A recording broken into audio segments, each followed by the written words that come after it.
catch him.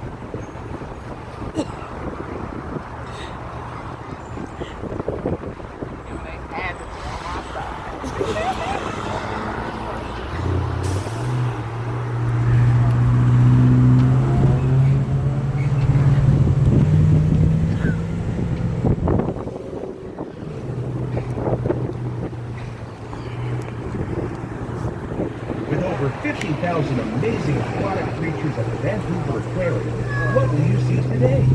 Stop by and say hi to the adorable sea otters, or come see the mesmerizing jellyfish. Enjoy daily dolphin, shark, and sea otter shows, as well as the free-roaming animals found in the popular Amazon Gallery. And make sure to visit the Treasures of the BC Coast Gallery to discover the unique and breathtaking animals that live in BC's local waters, including the Pacific octopus. You will also learn about the serious conservation issues facing the oceans today, such as ocean pollution and overfishing. Did you know that over 8 million tons of plastic is dumped into the oceans each year? Did you know that only 48% of the major fish stocks in Canadian waters are considered healthy? The Vancouver Aquarium is a fun and educational experience for the entire family, young and old. On-site amenities include a delicious cafe, the Clownfish Cove Children's Play Area, and a colorful and aquatic-themed gift shop. You can purchase tickets to the aquarium from a West Coast sightseeing agent or the admission booth up ahead.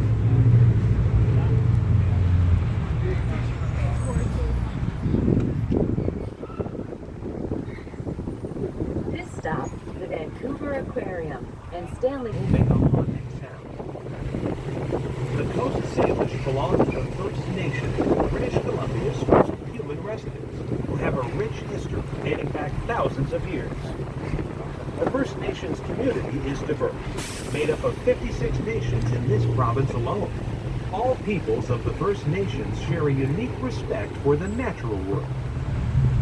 You can experience that relationship to nature in Stanley Park today, where the beautiful handiwork of First Nations artisans has been preserved. This includes their largest pieces of artwork, towering totems called story poles. The figures on these poles are hand-carved out of ancient western red cedar and will last for generations. Each totem documents a different story about First Nations life, their history, customs, and beliefs. Several different nations have created story poles in Stanley Park. They usually feature symbolic images of human, animal, and even spiritual forms. These forms represent family crests and clan membership. Here are some of the carvings to look for. See if you can find the Thunderbird, wolf, eagle, grizzly bear, killer whale, salmon, and raven.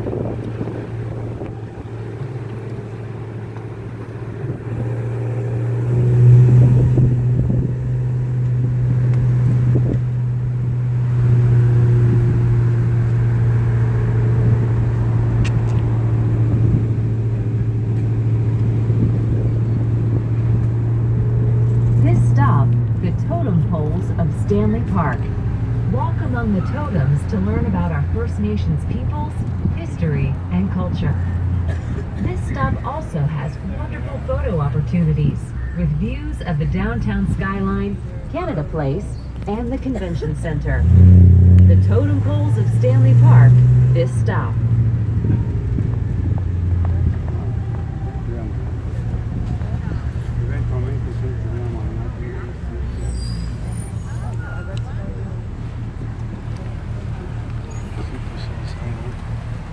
Levanta, quero fazer foto.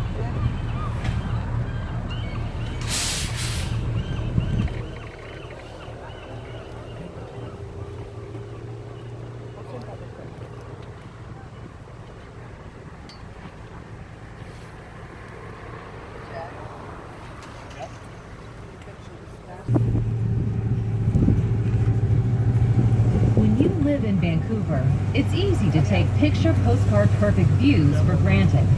Like the gorgeous view from here across Burrard Inlet towards the city skyline. Look for the Vancouver Lookout Tower, one landmark everyone should visit. There's a lot to see right along this waterfront. Look for the small stone and glass building on the shoreline. Inside is Vancouver's famous 9 o'clock gun. It's a cannon that has been fired at precisely 9 p.m. every night since the late 1800s. Ships' captains used to set their timepiece by the 9 o'clock gun. Don't worry, today it fires blanks. We're approaching Brockton Point, which, at its tip, has a small lighthouse. Over the years, hundreds of ships have gone down in the waters off of Stanley Park. For over a century, the Brockton Point Lighthouse has guided captains into port. The original lighthouse was rebuilt in the mid-1900s, when the port of Vancouver was beginning to see heavy ship traffic. Across the harbor is the Port of Vancouver, still a backbone of our economy. 7 days a week, freighters arrive here from all over the world to unload their cargo. Look for bright yellow piles along the shore. They're made of sulfur, the byproduct of natural gas. Years ago, local kids used to sneak into the harbor and ski down those piles just for fun. On a clear day, you can see mountains across the inlet. The famous Grouse Mountain scales to a height of 4,100 feet, or 1,250 meters. You can ride a gondola up to its summit, or hike the steep trail called the Grind, which runs for 1 kilometer, or 6/10 of a mile. I'm in pretty good shape, but for me, hiking up the Grind is still a major workout. At the top, you'll find restaurants and activities for kids. Since the 1800s, our most daring visitors have walked across this swaying metal bridge 250 feet or 76 meters above the Capilano River. It was rebuilt in the 1950s with multi-stranded steel cables and tons of concrete at either end. It's designed to safely hold the weight of as many as 1,333 people. Don't be scared. Just hold on to the rail and don't look down.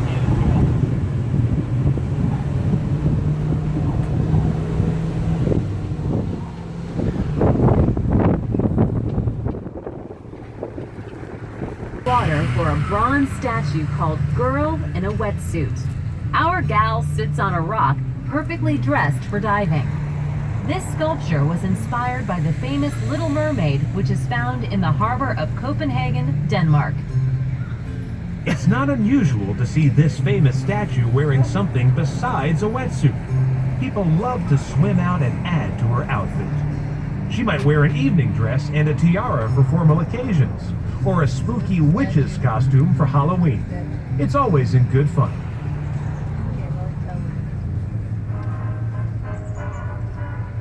The natural paradise that became Stanley Park was home to many generations of families. People of the First Nations thrived here for thousands of years. So did many of Vancouver's first European pioneers. People were moved off the land after it was declared a public park in 1888. By the 1930s, only one family remained. Brother and sister Tim and Agnes Cummings still lived in the family cottage. Tim worked in his garden while Agnes ran a busy tailor shop in town. Understandably, the Cummings didn't want to leave the only home they'd ever known. They took their fight to the highest court in Canada and won the right to stay. The court reasoned that Tim and Agnes were already quite old, and so granted them permission to remain until they passed away, the last legal residents of Stanley Park.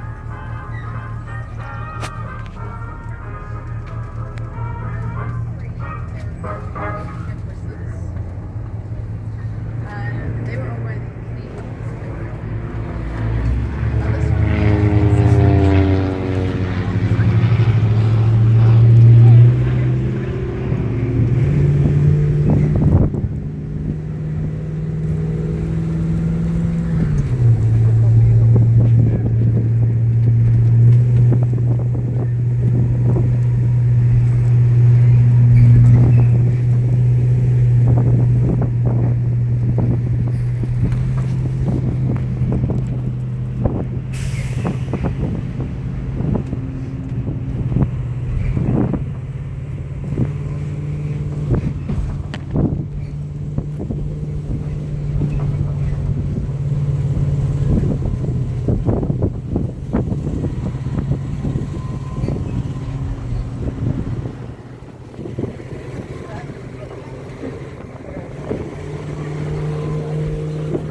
caused by the storm, look ahead.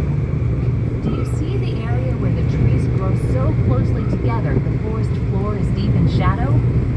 Now imagine this entire coastline with a forest that thick. That will give you an idea of the devastating power of the storm that day.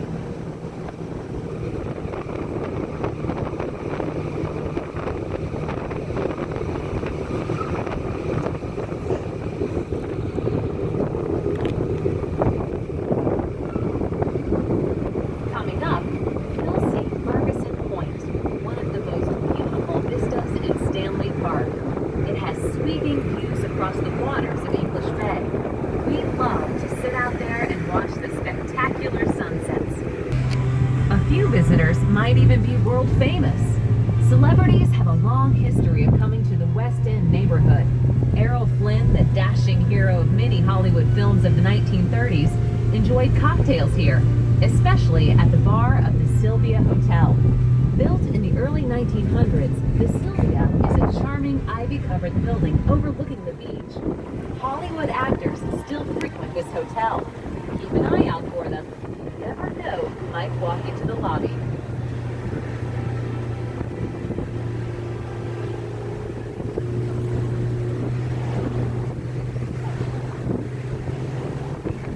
My favorite piece of outdoor art can be found over at English Bay. 14 life-size bronze figures titled Amazing Laughter.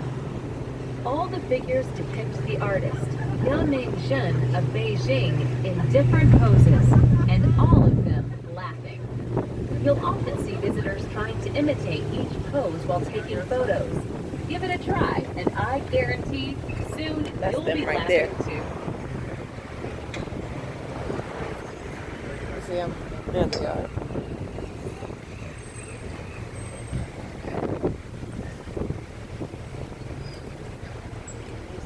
This stop, English Bay. Hop off here to stroll along our beautiful western beaches.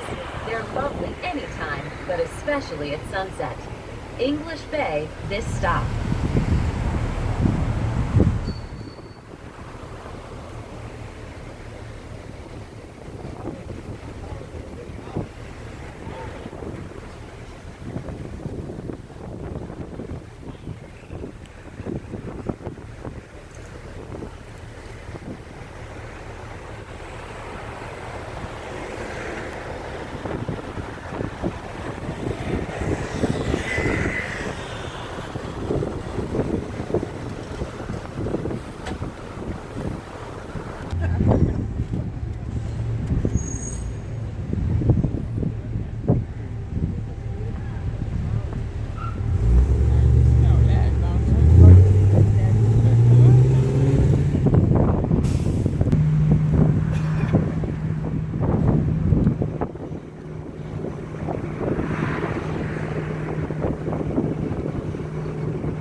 Ferry boats play a vital role in a city with water on three sides.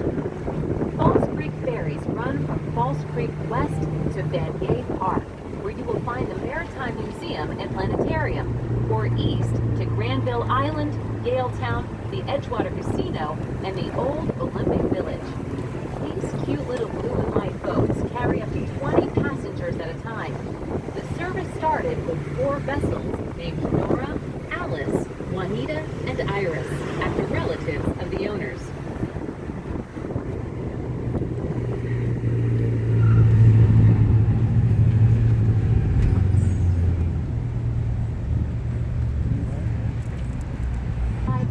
Vancouverites work in the movie business.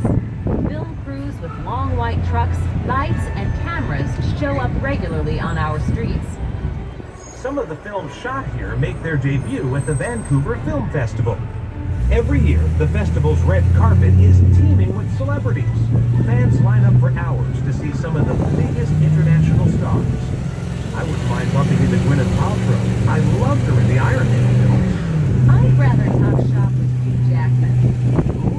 Wolverine in X-Men. I'd rather meet Drake. Him. Well, give Hugh my best. And tell Gwyneth we must do lunch.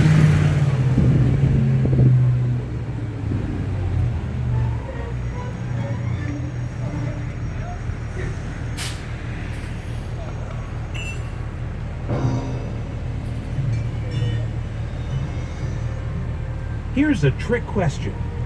When is Vancouver not Vancouver? I don't know. When? When it's playing some other city in the movies.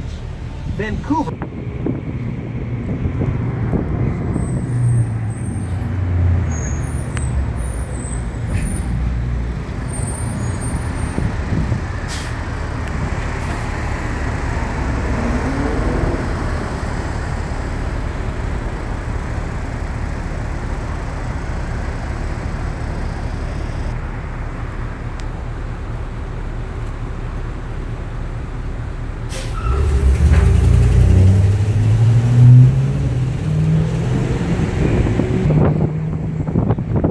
Vancouver takes pride in protecting the environment. This is a green city. For instance, you'll see community gardens all over Vancouver. Where once stood an old warehouse or gas station, now finds fruit.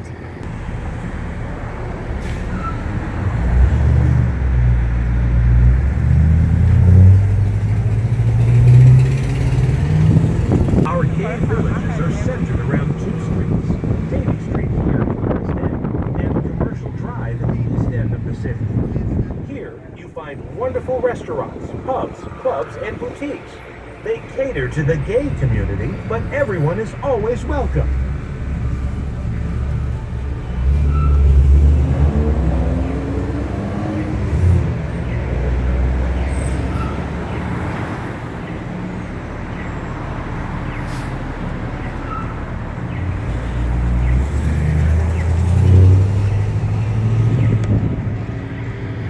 This stop, Davie Street Village.